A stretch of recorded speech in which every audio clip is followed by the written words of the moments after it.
Hello everyone, and thank you for joining me and my cheek. Now, we will be aware, those who have been watching the recent videos, that I have had a second head try and form on my face. This is not a spot.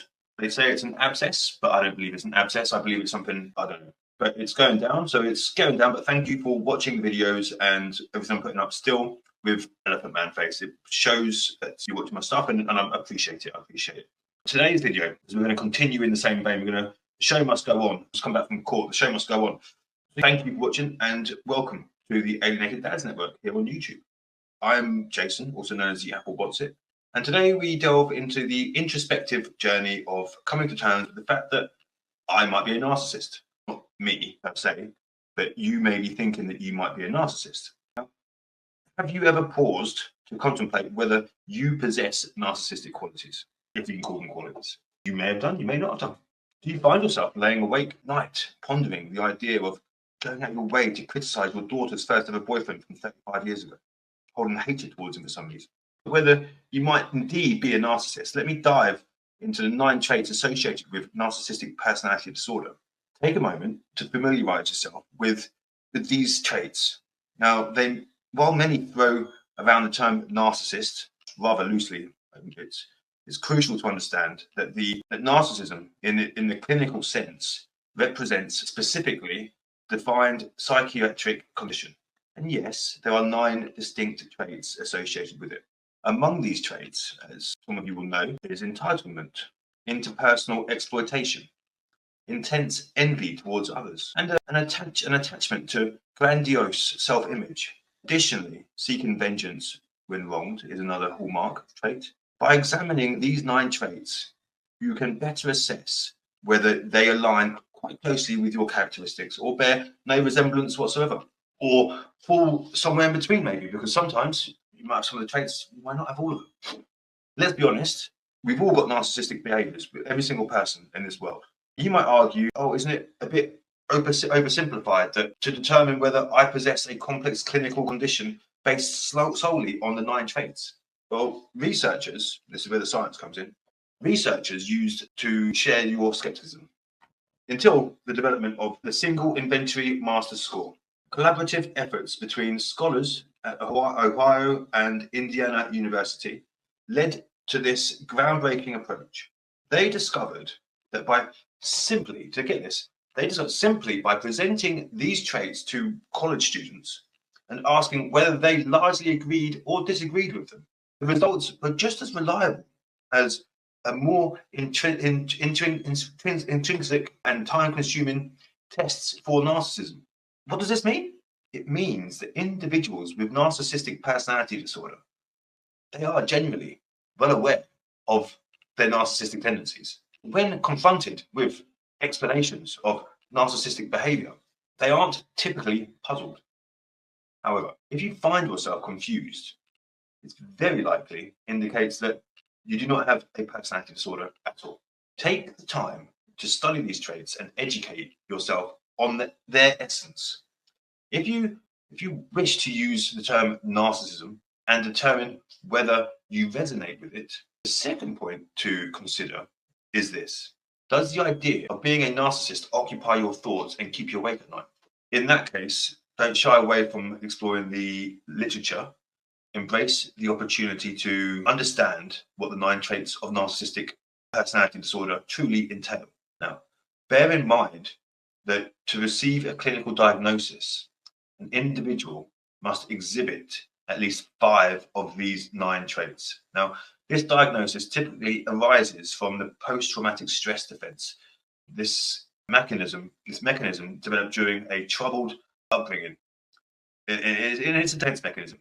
So if you don't tick off at least 5 of these very specific traits associated with NPD, you can be reassured that you do not have narcissistic personality disorder. Now, moving on, let's address the third crucial point. Does the suffering of others weigh on your conscience? Do you genuinely care when people around you experience hardship? Genuinely care. Contrary to popular belief, individuals with narcissistic personality disorder typically lack empathy and view exploiting others as an advantage rather than a disadvantage. They perceive their behaviors as adaptive and healthy, and frankly, their concern for others is minimal, if existent at all. Therefore, if you find yourself genuinely bothered by the suffering of those around you, it becomes highly unlikely that you would score high on the diagnostic spectrum. In essence, literally speaking, your concern demonstrates that you are not a narcissist. Blatantly demonstrates that you are not a narcissist. So, my dear viewers, alienated dads, alienated mums, grandparents, whoever you might be, I'm going to delve deeper into the realm of self-discovery. Remember the approach these questions with an open mind and an earnest yearning for clarity. Understanding the traits associated with narcissistic personality disorder and reflecting on your own behavior will guide you towards a personal growth that will give you a deeper understanding of who you truly are. And join me, share, follow, wherever you do it. Join me as we navigate the intricacies of our own psyche and strive for self-awareness. There are two ways of caring when other people suffer. The first way, you might be annoyed because you lose services from that person.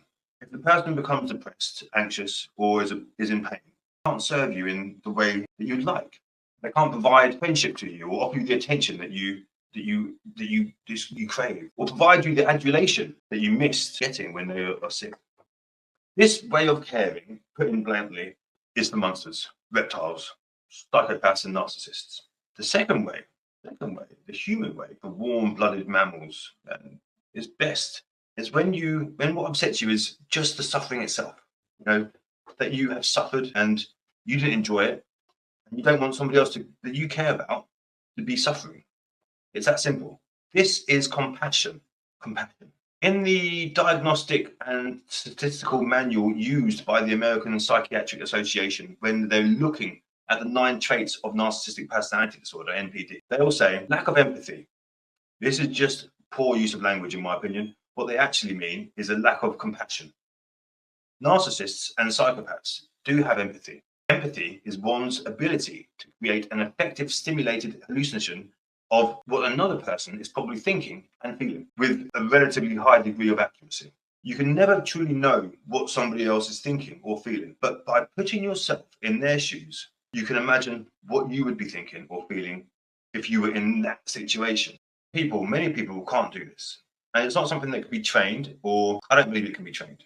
There's also effective empathy, which is more like compassion.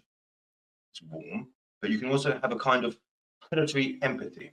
A predator has empathy for their prey because they know what their prey will do when trying to escape. This is a question of warmth and effective empathy. I prefer the term compassion because it takes away any confusion, in my view. If you have compassion for people who are suffering, then you're not a narcissist at all. Unless what bothers you is that it's irritating when other people suffer because they're not there to provide you with the adulation and the services that you've become accustomed to. That's narcissistic. The fourth way to know if you've got NPD is to ask yourself whether you have gone out of your way to create a plan that involves exploiting other people to garner your adulation. It couldn't just be adulation, it could be money or sex or attention. This is the interpersonal exploitation part I've been talking about. When we look at the 9 traits of NPD for a clinical diagnosis, they're all equally weighed, which to me is insane, but the purveyors of do completely insane things, clearly. All of those 9 traits cannot be equally as important as each other. I would say a lack of compassion and interpersonal exploitativeness should be rated very highly. Just my opinion. Doesn't count for shit, but just my opinion. They rate envy as highly as being attached to the delusional fantasy or version of yourself. If the person didn't have an attachment to a delusional version of themselves, then all of the other traits would then be moot because that's not NPD. The core of NPD is a delusional self-image, fantastical self-image in which I am amazing, I am all powerful, and I am everybody, and everybody else in the world is below me. I exist inside the power hierarchy. Everything is powerful, everything is hierarchy. And things that are not competitions, I will turn into competitions to prove that I'm better than everyone else. Again, I was just speaking in character there, that wasn't really me speaking. But when you hear me say things like that, can't you hear how much work that actually is? That's a lot of work, a lot of work, a lot of time as well, especially if you care about the subject, especially if you care about these things. Take your time when reading through these 9 traits. If it keeps you awake at night, take your time and read through them slowly and ask yourself what it would look like if you were attached to a fantastical, delusional self-image. If anybody ever attacked that self-image that you're attached to, would you respond with disproportionate rage?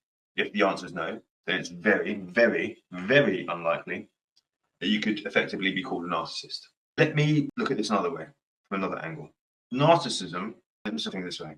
Let me try and say, it's highly unlikely that you're anywhere on the scale of a narcissistic personality disorder unless you're actively engaging in the exhausting work it takes to maintain the facade. But the best way I could put it, you see, narcissists are constantly observing themselves, second guessing how they appear through the eyes of others. They're always working on the effect they have on people and the reactions they can elicit. It's a never-ending performance, a tiring charade that leaves them drained and unfulfilled, totally unfulfilled. Narcissists thrive on what we call narcissistic supply.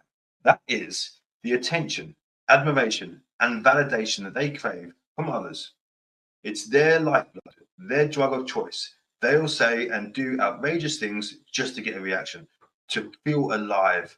If your psychological and emotional survival doesn't depend on the adulation of your others, congratulations, well done you. You've got through the abuse and you don't survive without someone else giving you all the love and adoration that you think you need. So you're probably not a narcissist. But here's the thing. Being interpersonally exploitative is hard work. It's not vague or ambiguous. It's a clear pattern of behavior. Do you actively seek out ways to rip people off, to steal their time and attention? Do you logically lie to ensure you get the reactions you need to get through your day? If not, you're in the clear. When the supply runs dry, when the admiration fades, narcissists experience what's called narcissistic depletion. They become depressed, panicked, desperate for their next fix. They may even seem to experience normal human emotions. Don't be fooled, don't be fooled. It's a different paradigm altogether. You might think, oh, they seem happy. That's good, but it's not a genuine happiness. If a narcissistic elation, the thrill of winning the game, of forcing everyone else into their twisted reality, they're riding a wave of dopamine and endorphins. It's fleeting, hollow. They are not at peace, not authentically experiencing anything. They're simply reveling in the defeat of their perceived enemies. Anyone and everyone who isn't them. As the concept of narcissism has seeped into popular culture, it sparked important conversations about mental health and emotional abuse. But with increased awareness comes the risk of misunderstanding, let's say. Misunderstanding. And I think it's important that we keep it real. This isn't rocket science or quantum physics. It's not that hard to grasp at all, but it doesn't require a certain level of language, patience, or literacy to dive into the research and definitions. It's a few clicks beyond what the average person might be willing to invest. Fine. When something becomes wildly popular, like a reality TV or social media trends, it captures the attention of the masses. But most people aren't going to crack open the DSM and study the intricacies of NPD. So we end up with a watered down pop psychology, the pop psychology version of narcissism, as we say, or understanding of narcissism at least. Suddenly, every selfish ex or inconsiderate partner gets slapped with the term narcissist label. But true NPD is a clinical entity defined by 9 specific traits. And it's not up to you or me to redefine it. Love it or hate it, it's a psychiatric term with precise meaning. Now, here's where it gets tricky. For those who have been on the receiving end of narcissistic abuse, often since childhood, the lines can blur. People pleasers, codependents, prone to guilt and shame. They start to wonder, maybe it was me all along. Maybe it was me all along. Especially when a narcissist is spinning that very narrative. A classic manipulation tactic. Classic. My ex-wife did it to me all the time. Still does. If you're watching this video And we're getting to the end now, hopefully. And you're questioning yourself time and time and time again. Take heart. The fact that you're even considering this is a possibility means that you're not a narcissist. Narcissists don't engage with this level of introspection. What if, at its core, narcissism is a form of psychosis, a break from reality that allows narcissists to live in their world of make-up believe, and they're making it their own. It may not fit neatly into current diagnostic categories, but it's a lens worth considering. So as we navigate the complex landscape of mental health, relationships, families, arm ourselves with the knowledge, compassion, and a commitment to authentic living. Because in a world that often feels like halls of mirrors, the path to clarity begins with facing the truth, however painful it might be. Let's have a look at the psychiatric theory and the role of a fantasy in our lives. As you may know, we all need a little bit of the blue pill to get through our daily existence. We require a dash of ideology, a sprinkle of fantasy to navigate the complexities of life. That's completely normal, and it's how we relate to others. Picture this. On one side, we have reality and vulnerability. On the other side, we have fantasy. Fantasies often lean towards the narcissistic because, let's be honest, who wants to fantasize about being useless or rubbish? That kind of self-depreciating fantasy usually only occurs in the highly traumatized. Here's an interesting tidbit. All children go through this phase of narcissism. It's a natural part of development. And even as adults, we carry a little bit of that narcissism with us throughout our lives. It's when the connection to reality breaks, when vulnerability is completely abandoned, that's when things start to go wrong. Now, as I said a moment ago, we've all got narcissistic behaviors. But you see, when you're not being vulnerable, there's no room for intimacy. Reality starts to fade away and everything gets filtered through the lens of fantasy. Narcissists become heavily attached to that delusional fantasy, as though their lives depended on it. And in a way, it does, I suppose. You think about it. Here's my personal theory. And I suspect that deep down, narcissists know the truth.